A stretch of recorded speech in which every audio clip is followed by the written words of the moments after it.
Hello and welcome to the after match discussion of India versus Pakistan Asia cup final. तो हमारे साथ जुड़ गए हैं दो क्रिकेट एक्सपर्ट सर और मैम, अभिनव सर और साक्षी मैम। जैसे पिछले मैच में मैम ने बोला था और सर ने बोला था कि जीत के साथ वापस आएंगे, खासकर मैम का कॉन्फिडेंट हाई लेवल पर था। तो सबसे पहले मैम से जानेंगे, मैम कल का मैच कैसा रहा? आप पूरे कॉन्फिडेंट दिख रही थी कि इंडिया जीतने ही वाला है।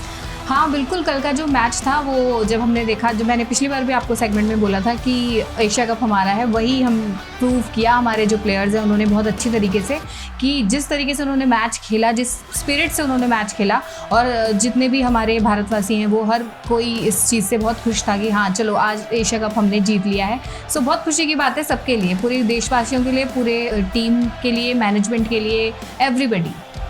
और सर एक वक्त पे आपने देखा कि पावर प्ले में अच्छा स्कोर पाकिस्तान ने कर रखा था और आफ्टर पावर प्ले भी अच्छा खेल रहे थे, लेकिन 8वें ओवर के बाद जैसे विकेट गिरते चले गए और पाकिस्तान पूरे 20 ओवर भी नहीं खेल पाया। इस विषय पे आप क्या कहना चाहते हैं? देखिए, पाकिस्तान की टीम दक्षिण अफ्रीका के बाद एक नए चोकर्स सिद्ध हुए हैं। जैसे कि दक्षिण अफ्रीका की वो टैग में लगा हुआ है कि वो चोकर्स हैं, तो मुझे लगता है कि पाकिस्तानी एक नए चोकर सिद्ध हुए हैं, बार बार सिद्ध हुए हैं, और 27 रन के भीतर ही पूरी की पूरी टीम ने अपने विकेट गंवा दिए। तो एक बहुत बड़ी बात है। और इंडिया की बॉलिंग की भी बात है कि उन्होंने एक धारदार बॉलिंग करके उन्हें बेकार होने पर मजबूर ही कर दिया। तो एक तरह से वो नए चौकर्स हो गए। बड़े मुकाबलों के लिए वो पाकिस्तान की टीम नहीं बची।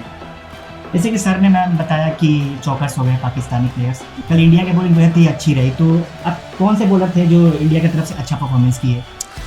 बॉलर्स की अगर हम बात करें तो कल लगभग सभी ने अच्छी बॉलिंग करी है। अगर लेकिन हम जो मैच टर्नर जिसे बोलेंगे वो कल वरुण चक्रवर्ती थे, क्योंकि जो दो सेट बैट्समैन थे आपके साहिबजादा फरहान और आपके फ़खर जमान, उन दोनों का विकेट उन्होंने लिया, जो कि बहुत अच्छा खेल रहे थे। एक टाइम पे ऐसा लग रहा था कि शायद पाकिस्तान 200 के करीब रन बना सकता है, लेकिन जो उन्होंने विकेट लिया और उसके बाद फिर कुलदीप यादव ने जो एक ओवर में 3 विकेट लिए, वो बहुत ही काबिल तारीफ़ था। उसके बाद शिवम दुबे ने 2 विकेट लिए, बुमराह ने अपना काम किया 2 विकेट लेके। सो ये पूरा टीम का एफर्ट था। हर गेंदबाज की तारीफ जितनी की जाए उतनी कम है।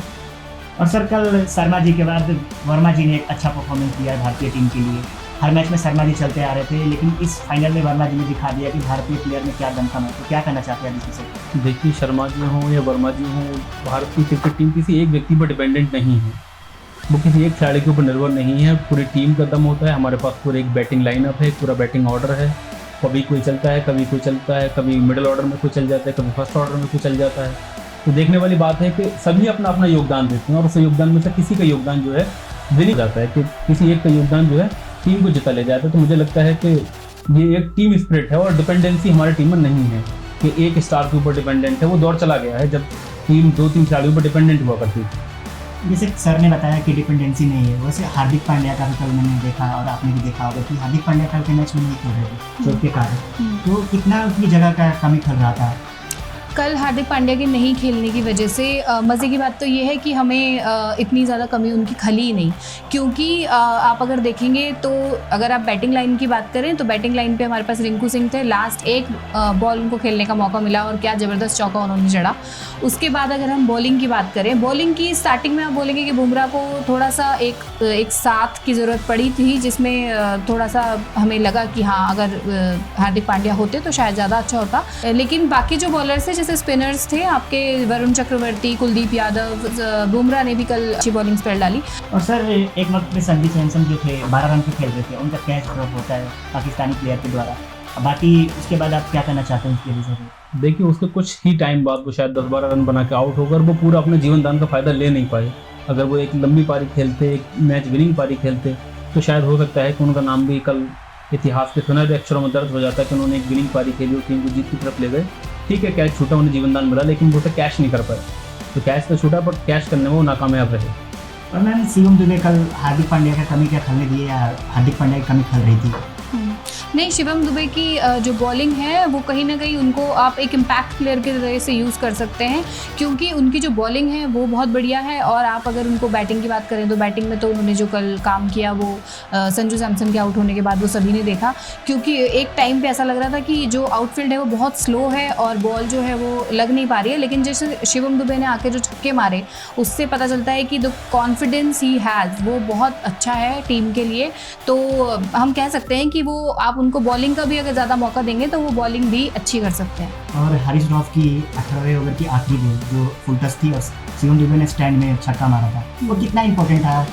बिल्कुल, वहाँ से तो मैच एक तरीके से ख़त्म ही हो गया था, क्योंकि हरीश राउफ का आप ये कह सकते हैं कि एक मेन बॉलर होके पाकिस्तान के आप अगर 3.4 ओवर में 50 रन दे रहे हैं तो ये मतलब एक सोचने वाली बात है। आप मेन बॉलर हैं पाकिस्तान के और आप अपनी चीज़ों में वेरिएशन नहीं कर रहे। फुल टॉस का तो कोई सवाल ही पैदा नहीं होता जब आपको पता है कि आप नहीं चाहते कि आपकी जो ऑपोजिट टीम है वो कोई छक्का या चौका मारे, और आप फुल टॉस दे के उनको एक निमंत्रण कहेंगे कि वो दे रहे हैं, तो वो नहीं होना चाहिए था। और हरीश राउफ की जगह हसन अली को खिला सकते थे। हसन अली एक अच्छे बैट्समैन के रूप में भी, आप ऑलराउंडर हैं, वो बैट्समैन भी बन सकते हैं और बॉलर भी, तो उनको खिला सकते थे, वो ज़्यादा अच्छा था। हरीश राउफ को जो कल खिलाया गया उसका उन्होंने बहुत ही बड़ा खामियाजा पाकिस्तान को भुगतवाया।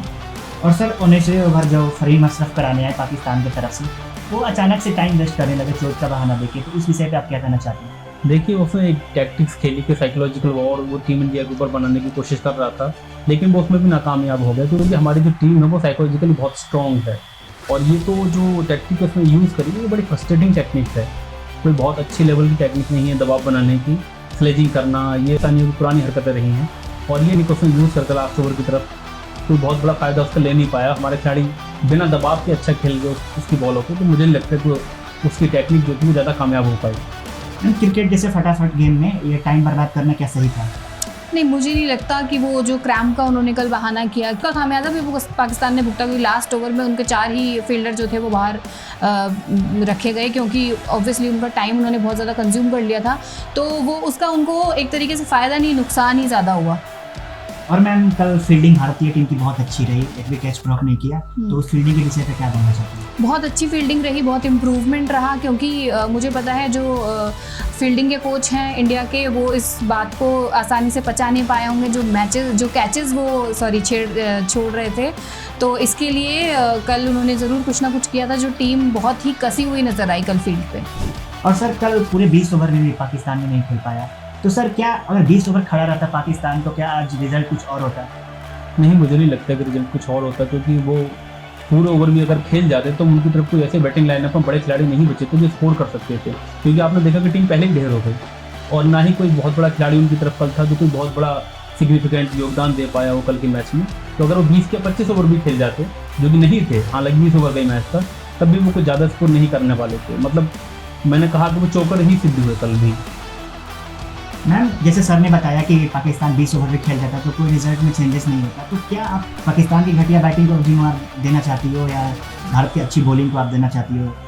देखिए, पाकिस्तान की बैटिंग की अगर हम बात करें तो उनका जो मिडल ऑर्डर है वो हमेशा से ही हंसी का पात्र रहा है, क्योंकि अगर आप बात करें जो उनका सलामी बल्लेबाज की जोड़ी थी वो काफ़ी अच्छा एक प्लेटफॉर्म बना के गई, जिसका उन्होंने जो सर कह रहे हैं कि कैश नहीं कर पाए, क्योंकि आप अगर बात करें इतने अच्छे अगर आपको प्लेटफॉर्म मिल चुका है, आपके जो सलामी बल्लेबाज हैं वो इतना अच्छा रन बना के जा चुके हैं, उसके बावजूद आप उस पर रन नहीं बना सकते। और 140 जहाँ हम 200 की बात कर रहे हैं, 145 पे आप 145-46 पे आप ऑल आउट हो जाते हैं, तो इसका मतलब क्या है कि आपकी टीम में प्लेयर्स ही नहीं है, सिर्फ आपके जो सलामी बल्लेबाज हैं वो खेल के जा रहे हैं, उसके बाद मिडल ऑर्डर कोलैप्स होता है, आपके टेल एंडर्स कोलैप्स होते हैं, हर कोई कोलैप्स हो गया, तो ये बहुत ही ज़्यादा चिंता का विषय है पाकिस्तान के लिए।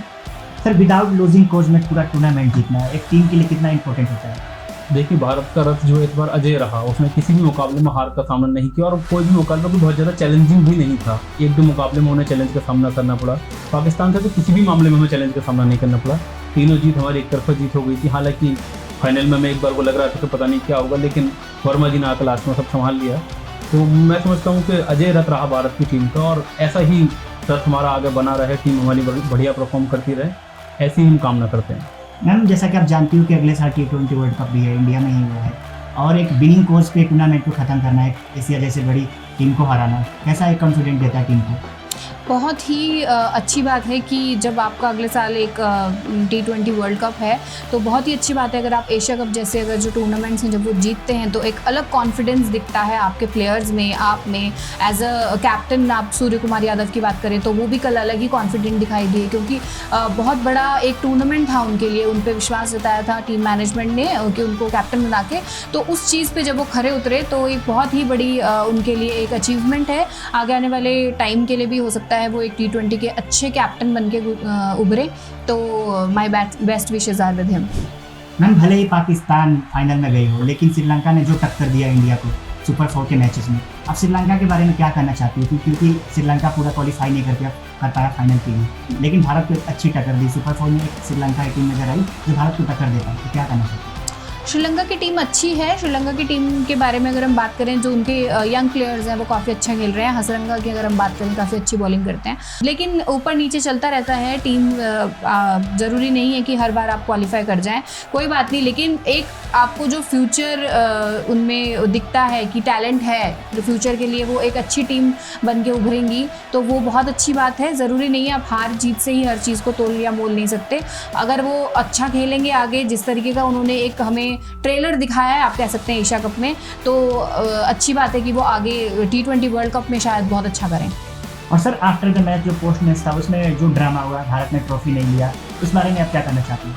देखिए, भारतीय खिलाड़ियों ने ट्रॉफी ना लेके अपना संदेश साफ कर दिया था कि जो पाकिस्तान का वहाँ पर प्रतिनिधि मौजूद था नकवी, उसके हाथ से उन्होंने ट्रॉफी और चेक लेने को मना कर दिया। उन्होंने कहा कि जो UAE के कोई वहाँ अधिकारी मौजूद थे उनके हाथ से ट्रॉफी ले लेंगे।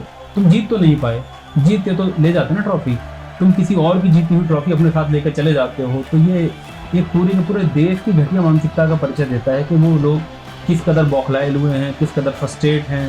तो ये बड़ी घटिया मानसिकता पाकिस्तान ने कल दिखाई फाइनल में। अब खैर दोबारा ट्रॉफी भारतीय टीम को मिल जाएगी, चेक भी मिल जाएंगे, मेडल्स भी मिल जाएंगे, सब कुछ मिल जाएगा, लेकिन जो एक मौका था कि एक जीती हुई टीम अपनी ट्रॉफी के साथ जश्न मनाती, वो जश्न में थोड़ा खलल डालने का काम उस नकवी नाम के नालायक ने कर दिया है। जैसा कि सर ने बताया कि नकवी ने जैसे घटिया तरीके से पेश आया भारत के खिलाफ, वैसे मैं बता दूं कि एशिया कप में भारत जो विनिंग अमाउंट है वो पूरी टीम में डिस्ट्रीब्यूट कर देता है, खुद के पास कुछ नहीं रखता है। तो ये पाकिस्तान की तरफ से बहुत ही घटिया जेस्चर दिया गया। तो मैम इसी विषय पे मैं आपसे जानना चाहूँगा, प्रधानमंत्री नरेंद्र मोदी की तरफ से बधाई दी गई टीम इंडिया को, एक टीम की तरफ से प्रधानमंत्री द्वारा बधाई दी गई, कितना एक इम्पोर्टेंट है? बहुत इम्पॉर्टेंट है। और प्रधानमंत्री मोदी के बारे में मैं कहूँगी कि वो हमेशा, जब भी इंडिया चाहे हारे या जीते, वो हमेशा उनके साथ एक पिलर बन के खड़े रहते हैं। अगर आप वर्ल्ड कप की बात करें, 2023 का जो वर्ल्ड कप था, उसमें भी वो अपनी टीम से मिले। और ज़रूरी नहीं है हार और जीत एक मैच का पहलू है, चाहे आप हारें या जीतें, लेकिन ये है कि हर जो भी प्लेयर है वो चाहता है कि वो जीत के साथ उस चीज़ को ख़त्म करे। लेकिन जो आपका रिप्रेजेंटेटिव है, अगर वो आपके साथ खड़ा होता है, तो उससे अच्छी बात एक टीम के लिए और कुछ नहीं हो सकती। सर प्रधानमंत्री के बधाई संदेश पे आप क्या कहना चाहते हैं? देखिए, प्रधानमंत्री ने बधाई संदेश दिया और इस बात का भी ऐलान किया कि देखिए जो ऑपरेशन सिंदूर है, अब वो ऑपरेशन तिलक बन चुका है। ऐसा भी लोग उसमें अनुमान लगा रहे हैं। और एक तरह से वो ऑपरेशन सिंदूर पार्ट 2 था। तो पाकिस्तान को 3 बार चित्त कर दिया गया, उनके घुटने टेकवा दिए गए और बार बार उन्हें हम आगे भी चित्त करते रहेंगे अगर वो हमारे सामने आते रहे। तो प्रधानमंत्री की बधाई जो है वो टीम का मनोबल ऊंचा करती है, राष्ट्र का मनोबल ऊंचा करती है और बताता है कि प्रधानमंत्री टीम के साथ खड़ा है। वैसे तो ये फनी क्वेश्चन होगा, लेकिन क्रिकेट एक फन का गेम है तो ये पूछना जरूरी है। शिवम दुबे के बारे में सोशल मीडिया पर आपने देखा होगा कि जिस मैच में वो होते हैं इंडिया वो जीतती है, उनका विनिंग रेट 100% है। तो क्या कहना चाहती है वैसे? ये अच्छी बात है। अगर ऐसा कोई लकी चार्म अगर इंडिया की टीम में है तो ये बहुत अच्छी बात है। हालांकि ये बात मैंने भी सुनी है कि जो शिवम दुबे हैं वो इंडिया का लकी चार्म है, जिस मैच में वो होते हैं वो इंडिया जीत जाती है, क्योंकि श्रीलंका के मैच में शायद वो नहीं खेल रहे थे और जैसे ही वो मैच में जैसे ही वो फील्ड पे आए हार्दिक पांड्या की जगह, वैसे ही इंडिया की जो है वो सुधार होने लगा स्थिति में। तो बहुत अच्छी बात है अगर इंडिया की तरफ से अगर ऐसे कोई लकी चार्म खेलते हैं। हम चाहते हैं आगे भी ऐसे ही लकी चार्म बने रहें और हमें वर्ल्ड कप जिताते रहें। सर एक प्लेयर का लक होना है टीम के लिए कितना इंपॉर्टेंट बन जाता है? हाँ, कई बार देखो ऐसी चीज़ें हो जाती हैं कि जाने अनजाने में हमें पता नहीं होता, लेकिन कई बार प्लेयर जो है टीम का लकी चार्म हो जाते हैं। लेकिन ये एक ऐसा वेरिएबल है जिस पर डिपेंड नहीं हो जाता। क्रिकेट जो है वो संभावनाओं का गेम है और हम किसी ऐसी बात पर डिपेंड नहीं हो सकते कि शिवम दुबे रहेंगे तो टीम जीत ही जाएगी। देखते हैं आगे ऐसा कितनी बार होता है, तो एक बार ये स्टडी का विषय हो जाता है कि ठीक है, लेकिन हम ऐसे वेरिएबल पर डिपेंड नहीं हो सकते। तो सर और मैम इस सेगमेंट में जुड़ने के लिए बहुत बहुत धन्यवाद। ये सेगमेंट बहुत ही खास रहा और बहुत ही मज़ेदार रहा, तो आशा करता हूँ कि आने वाले समय में भी ऐसा सेगमेंट हम लोग करते रहेंगे। तो बिल्कुल धन्यवाद सर और मैम जुड़ने के लिए। धन्यवाद हमसे जुड़ने के लिए। आप देख रहे हैं टाइम्स ऑफ उत्तरांचल, मैं रोहित दुबे कैमरा पर्सन वेद के साथ।